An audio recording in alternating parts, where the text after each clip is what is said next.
We have breaking, Caroline Fenton, drama this morning in the NBA. And it comes in the form of Pablo Torre coming out and giving everybody interesting information about the LA Clippers. And this comes back to the Clippers and their deal with Kawhi Leonard. Remember, back when Kawhi was trying to figure out where he was going to sign, everybody was pretty shocked at the time to find him signing with the Clippers. Some people thought he might be a Laker. They thought he might go back to Toronto. All of a sudden, you find out that he signed with the Clippers. Well, now Pablo has let the world know that he signed a $28 million endorsement deal for a, quote, no-show job with the fraudulent tree planting company funded by $50 million from Clippers owner Steve Ballmer. It's important. I watched this. I watched some of the video content. What they did is they basically signed this as a way to give him extra money without utilizing the salary cap. And it was discovered because this fake company went bankrupt. And when they went bankrupt, they had to show who they still owed money to. And one of the companies they still owe $7 million to happens to be a company owned and operated by one Kawhi Leonard. This is an egregious and obvious attempt to circumvent the salary cap by the Clippers. It's shocking, and the league needs to do something about it, Caroline. The league absolutely needs to do something about it, because if they don't, then every other owner in really sports, but especially the NBA, is going to say, wait, I could have been doing this the whole time. You get a tree company. You get a tree company. Everybody gets a tree company. My question to you is, Fitz, we think that Steve Ballmer's the only owner in the NBA doing this. We think that the Clippers are the only team in the NBA that is finding ways to circumnavigate the salary cap. Of course not. And if you think they're the only team, then I think that you're naive. And if they are, in fact, the only team, then color me shocked. Because if we know anything, owners, general managers, coaches are willing to do whatever it takes to get an advantage to win. And the professional level, in the NBA, in the NFL, at the college level, at little league level, insert whatever league that you want. They're willing to do whatever it takes to win. So if this was a way that Steve Ballmer felt like this gives us the best opportunity to create more salary cap space, to pay more players, and this is what I have to do in order to do that, then fine, I'll do it. Is it against the rules? Absolutely, heck yeah, it's against the rules. But, if you're not cheating, you ain't winning.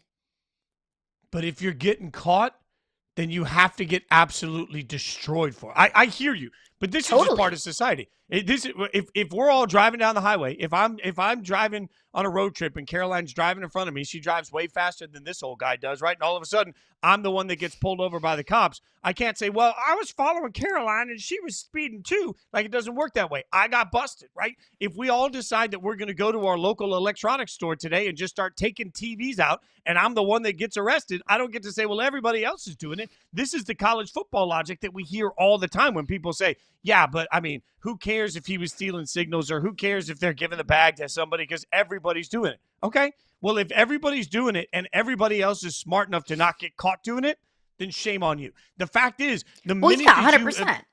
I mean, so to this, I don't really, I want to sound callous here, but like, I don't care if everybody else is doing it. If the NBA doesn't absolutely destroy the Clippers for it, then what the NBA is telling you is they're going to allow everybody to do it. How can you punish a billionaire that owns an NBA team in a way that tells every other team, if you do this, you basically will wish you didn't have a franchise anymore? Because that's the only thing that you can do at this point, and have anybody respect the rules with which you put your league together. Well, I think both things can be true, and I think both things are true. The Clippers are not the only team in the NBA and in sports doing this, finding creative little ways to navigate the cap. And the Clippers should also be punished for breaking the rules. Same thing that we talked about with Michigan. Michigan fans were telling me, well, everybody else does that. Well, you got caught. So you have to pay the crime, or do the time if you do the crime. Whatever it is. Whatever the saying is. If you do the crime, you have to do the time. You got caught. The Clippers got caught. So whatever the NBA feels like is appropriate way to punish the Clippers for breaking the rules, they should do it. But that also does not mean that other teams aren't doing it.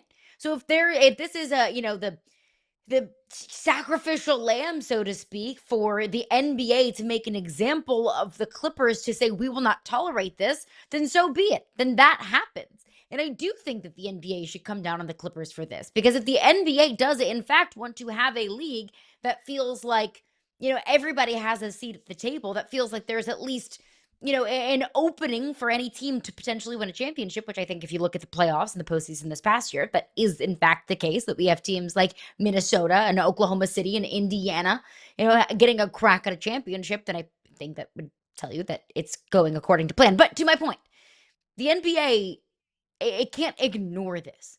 If this is going to come to the light of day, the NBA cannot ignore this. And the NBA at least has to act like they don't want teams breaking the rules. And that's exactly what the Clippers did. Broke the rules.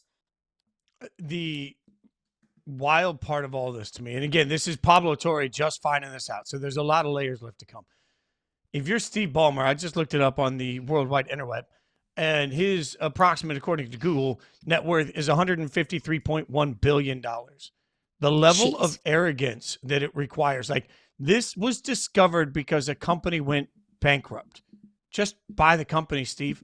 Like, if how flippant do you have to be with the concept that somebody would actually catch you doing this, that you would allow this to go out? Like, is there not a point where an NBA owner says, whoa, that tree company's going bankrupt, we should probably buy it so we don't get discovered circumventing the salary cap? And I don't know what the appropriate punishment should be. I just know that it smacks every other franchise in the face if it's not epic, if it's not the sort of the punishment that sets you back as a franchise for years to come. Then all you've done is basically say, hey, go ahead and cheat. And I say this all the time. Fines to owners are insignificant. I love doing the math, the number of times we see NBA owners or NFL owners fined, and then you look at it and say, okay, that's less than a cup of coffee is to me and you, right? There is no fine dollar amount that can ever equal the value that Kawhi has meant to the Clippers. So it can't just be that. It can't just be a little fine. It's got to be the sort of thing that absolutely cuts the Clippers off at the knees and changes the way they do business for the next several years. Yeah, if you're going to be dumb, at least be smart. Like, if you're going to break the rules, be smart about it. But our producer, Mike Goldfarb, just sent in this interesting little nugget. In 2001 to 2005, Joe Smith with the Timberwolves circumvented the cap, and it cost them 5 first-round picks in that span of 4 years, 2001 to 2005. They eventually did get back 2003 and 2005 after appealing. Now, I do think that leagues are very smart and that they don't want anything to be black or white. They want everything to be gray. Very rarely do leagues want to set precedent, but there at least is some precedent from the early 2000s when the Timberwolves wanted to circumvent the cap. 5 first-round picks.